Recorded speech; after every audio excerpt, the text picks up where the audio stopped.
Good morning students, welcome back education BA tutorial. आज हम micro teaching के अंतर्गत श्यामपट्ट कौशल ब्लैक बोर्ड स्किल को समझेंगे। ब्लैक बोर्ड स्किल क्या होती है, इसे डिटेल में जानेंगे। इससे पहले मैं आपको इंट्रोडक्शन स्किल समझा चुकी हूँ। यदि आपने उस वीडियो को नहीं देखा है तो उस वीडियो को ज़रूर देखिए। नीचे डिस्क्रिप्शन बॉक्स में उस वीडियो की लिंक मैं डाल दूँगी। तो चलिए हम आज श्यामपट्ट कौशल को समझ लेते हैं। आप श्यामपट्ट नाम को तो जानते ही होंगे कि श्यामपट्ट क्या है। आप यदि एक टीचर हो या स्टूडेंट्स भी हो तो आपने श्यामपट्ट को ज़रूर देखा होगा। श्यामपट्ट के द्वारा शिक्षण को और भी प्रभावी बनाया जा सकता है। श्यामपट्ट एक शिक्षक का मित्र होता है और शिक्षण कार्य के दौरान शिक्षक को जो शिक्षण क्रिया होती है उसे प्रभावी बनाना होता है। इसलिए एक शिक्षक श्यामपट्ट का प्रयोग करता है। श्यामपट्ट एक सबसे सस्ता दृश्य साधन है। जब भी शिक्षक बच्चों को टीच करता है तो उसे अपने टॉपिक को या कुछ सब्जेक्ट ऐसे हैं जिन्हें ब्लैक बोर्ड पर ही समझाना होते हैं, विज्ञान, वाणिज्य, गणित, इस प्रकार के सब्जेक्ट जिसमें हमें क्वेश्चनों को सॉल्व करना पड़ता है, तो वहाँ पर ब्लैक बोर्ड का उपयोग ही किया जाता है। और जब एक टीचर ब्लैक बोर्ड का उपयोग करता है तो जो छात्र रहते हैं वह सक्रिय हो जाते हैं। उनका ध्यान सुनने और देखने दोनों जगह केंद्रित हो जाता है। इस प्रकार ब्लैक बोर्ड एक दृश्य साधन के रूप में संप्रेषण को प्रभावी बनाने के लिए और विद्यार्थियों की सक्रियता को बढ़ाने के लिए महत्वपूर्ण काम करता है। अब हम यहाँ पर श्यामपट्ट उपयोग हेतु आवश्यक सामग्री देख लेते हैं कि जब एक टीचर श्यामपट्ट का उपयोग करता है तो उसके पास क्या क्या सामग्री होनी चाहिए। सफ़ेद चॉक, रंगीन चॉक, डस्टर और संकेतक। दोनों तरह के चाक और डस्टर, साथ में संकेतक मीन्स जिसके द्वारा हम बोर्ड पर लिखी वस्तुओं को, जो भी टॉपिक लिखा है उसे संकेत के द्वारा हाईलाइट कर सकें। अब हम यहाँ श्यामपट्ट के प्रकार देख लेते हैं कि श्यामपट्ट जो ब्लैक बोर्ड है वह कितने प्रकार के होते हैं। भित्ति श्यामपट्ट मतलब जो दीवार के अंदर बनाया जाता है काला पेंट करके। एक होता है लपेट श्यामपट्ट, रोलर बोर्ड जिसे आसानी से कहीं भी ले लाया जा सकता है। अगला है लकड़ी के पोर्टेबल श्यामपट्ट। लकड़ी के भी आपने देखे होंगे जिसे एक स्थान से दूसरे स्थान तक रख सकते हैं। और वर्तमान में श्यामपट्ट और कई प्रकार के हैं, white board, black board, green board, इस प्रकार ये श्यामपट्ट के प्रकार हो गए।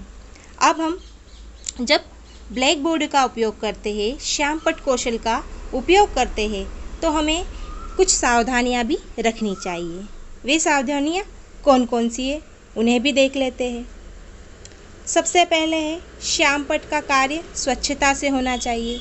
जब भी हम ब्लैक बोर्ड पर लिखें तो वहाँ पर जो कुछ भी लिखे वह साफ सुथरा और स्वच्छता से होना चाहिए। सेकेंड है शिक्षक और श्यामपट्ट के बीच 45 डिग्री का कोण होना चाहिए। क्या होता है ना कि कभी कभी हम लिखते लिखते बोर्ड के सामने ही खड़े हो जाते हैं, फिर जो स्टूडेंट्स हैं वो हमें बोलते हैं मैम प्लीज़ साइड हो जाइए, इस प्रकार से। तो जब भी हम ब्लैक बोर्ड का कार्य कंप्लीट कर दे या लिख दे तो इस प्रकार से खड़े हो कि वहाँ पर बोर्ड और एक टीचर के बीच 45 डिग्री का कोण बने। अगला है पाठ समझाने से पूर्व और पाठ समाप्ति के पश्चात श्यामपट्ट को अच्छी तरह से साफ कर लेना चाहिए। जब भी हम ब्लैक बोर्ड का कार्य स्टार्ट करते हैं उससे पहले भी बोर्ड को अच्छी तरह से साफ करो और कार्य होने के पश्चात भी बोर्ड को साफ कर देना चाहिए। अगला है, श्याम पट पर लिखते समय चॉक की आवाज़ नहीं आना चाहिए। लिखते लिखते कभी कभी होता है कि चॉक आवाज़ करने लगती है, लेकिन इस कौशल के अंतर्गत यह भी बताया गया है कि एक टीचर को लिखते समय चॉक की आवाज़ नहीं करनी चाहिए। इस प्रकार से लिखना चाहिए कि वहाँ चॉक की आवाज़ नहीं आए। अगला है, श्याम पट पर चित्र या हेडिंग लिखने के लिए रंगीन चाक का प्रयोग करना चाहिए। यदि हमारे पास रंगीन चाक उपलब्ध है तो जो कुछ भी हेडिंग है जिसे हमें हाईलाइट करना है तो वहाँ पर हम रंगीन चाक का प्रयोग कर सकते हैं। नेक्स्ट है, श्याम पट पर लिखते समय बीच बीच में शिक्षकों को बच्चों पर भी ध्यान देना चाहिए। कभी कभी होता है कि एक टीचर लिखने में इतना व्यस्त हो जाता है कि वो बच्चों को नहीं देखता है, तो बच्चे इसका गलत फ़ायदा उठाते हैं और उनका ध्यान भटक जाता है। इसलिए लिखते लिखते टीचर को बच्चों को भी देख लेना चाहिए कि जो बच्चे हैं वह सक्रिय रूप से समझ रहे हैं या नहीं समझ रहे। आगे बढ़ते हैं और हम श्याम पट कौशल के घटक देख लेते हैं। जो ब्लैक बोर्ड स्किल है उसके कौन से कंपोनेंट है, क्योंकि जब भी हम एक लेसन प्लान बनाते हैं तो उस लेसन प्लान में जो घटक है वह महत्वपूर्ण स्थान रखते हैं। तो यहाँ पर मुख्य रूप से श्याम पट कौशल के 3 घटक है, लेकिन इन 3 घटकों के अंदर अब घटक भी है। तो सबसे पहला है लेखन की स्पष्टता। लेखन की स्पष्टता के अंदर हम क्या क्या देखेंगे, अब घटक कौन कौन से हो गए। शब्दों का आकार एक समान। जब भी हम ब्लैक बोर्ड पर लिखे तो जो शब्द लिखे वह छोटे बड़े न लिखते हुए एक प्रकार से लिखे, एक ही समान लिखे। प्रत्येक अक्षर अलग अलग स्पष्ट होना चाहिए। एक सेंटेंस के बाद थोड़ी सी दूरी बनाकर दूसरा सेंटेंस लिखे, ना कि उसे पास पास लिखे। फिर अक्षरों की रेखाएं हम कभी करते हैं, एक अक्षर बड़ा लिख देते, एक छोटा लिख देते, तो उसे भी नहीं करना चाहिए। सेकेंड घटक है श्याम पट लेखन में स्वच्छता। इस घटक के अंदर कौन कौन से अब घटक है वह भी देख लेते हैं। अक्षरों को सीधी रेखा में लिखना चाहिए। जो अक्षर लिखते हैं उसको एक ही सीध में लिखना चाहिए, ना कि एक अक्षर ऊपर एक अक्षर नीचे या एक अक्षर जा रहा है, इस प्रकार से भी नहीं लिखना चाहिए। 2 पंक्तियों के बीच समान अंतर, 2 जो लाइन होती है उन लाइनों के बीच भी समान अंतर होना चाहिए।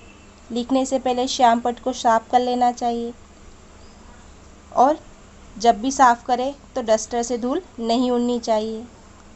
नेक्स्ट घटक है तारतम्यता। तारतम्यता मीन्स क्या होता है तारतम्यता, एक के बाद अगली कड़ी जुड़ी होना। तो सरलता और संक्षिप्तता का ध्यान रखना चाहिए। जब भी हम ब्लैक बोर्ड पर जो भी कार्य करें तो वह छोटे रूप में और सरलता से होना चाहिए। लेखन बिंदुओं में निरंतरता, हम जो भी बिंदु लिखें वह एक के बाद एक ही होना चाहिए। एक ध्यान आकर्षित करना, बोर्ड पर इस प्रकार से लिखें कि बच्चे उसे ध्यानपूर्वक देखें। अगला है श्याम पट कार्य करते हुए रंगीन चाक का प्रयोग करना चाहिए। बीच बीच में हमें किसी भी टॉपिक या किसी भी इम्पोर्टेंट भाग को लिखने के लिए रंगीन चाक का प्रयोग भी कर लेना चाहिए। अब हम यहाँ ब्लैक बोर्ड स्किल की एक लेसन प्लान भी देख लेते हैं। लेसन प्लान का जो प्रारूप है, पहले आपको सामान्य जानकारी लिखना है, छात्र अध्यापिका का नाम, कक्षा, विषय, प्रकरण और कौशल। अभी हम कौन सी कौशल पढ़ रहे हैं, श्याम पट कौशल या श्याम पट लेखन कौशल। अब हम इसे इसी प्रकार से प्रस्तुत करेंगे। क्रमांक, शिक्षण बिंदु, छात्र अध्यापिका का व्यवहार, छात्र व्यवहार और घटक। तो ब्लैक बोर्ड पर पाठ्य योजना किस प्रकार से बनानी है और किस बिंदुओं को आप ब्लैक बोर्ड पर लिखोगे। तो जो शिक्षण बिंदु हैं यहाँ पर दिख रहे हैं, जो मेन आपको, इन बिंदुओं को आपको कहाँ पर लिखना है, ब्लैक बोर्ड पे लिखना है। या आप इससे संबंध में कोई चित्र भी ब्लैक बोर्ड पर बना सकते हो। तो बस प्रस्तावना, फिर जन्म तिथि हो गई, माता का नाम बता दिया। इस प्रकार से जो भी पाठ्य योजना बनाना है उसके बिंदु एक एक कर आपको समझाते चले जाना है। और आपकी जो पाठ योजना है वह इस प्रकार से होना चाहिए कि जो 5 से 10 मिनट के अंदर ख़त्म हो जाए। तो आप यहाँ ध्यान से देख लीजिए, यहाँ पर एक ये पाठ योजना भी तैयार करके आपको बता दी गई है। इस प्रकार हेडिंग कर करके आपको हेडिंग बोर्ड पे लिखते जाना है और उसके अंदर का मटेरियल बच्चों को समझाते चले जाना है। देख लिया आप सभी ने, इस प्रकार से आप अपने अपने सब्जेक्ट की एक पाठ योजना ब्लैक बोर्ड स्किल पर बना सकते हो। और लास्ट में निरीक्षण तालिका जो कि घटक के आधार पर बनेगी, आपने फिर खुद निरीक्षण श्यामपट्ट निरीक्षण तालिका आपको घटक के आधार पर श्यामपट्ट निरीक्षण तालिका अंत में बनानी होगी, जिसमें इन घटकों को ध्यान में रखकर आप टैली करोगे।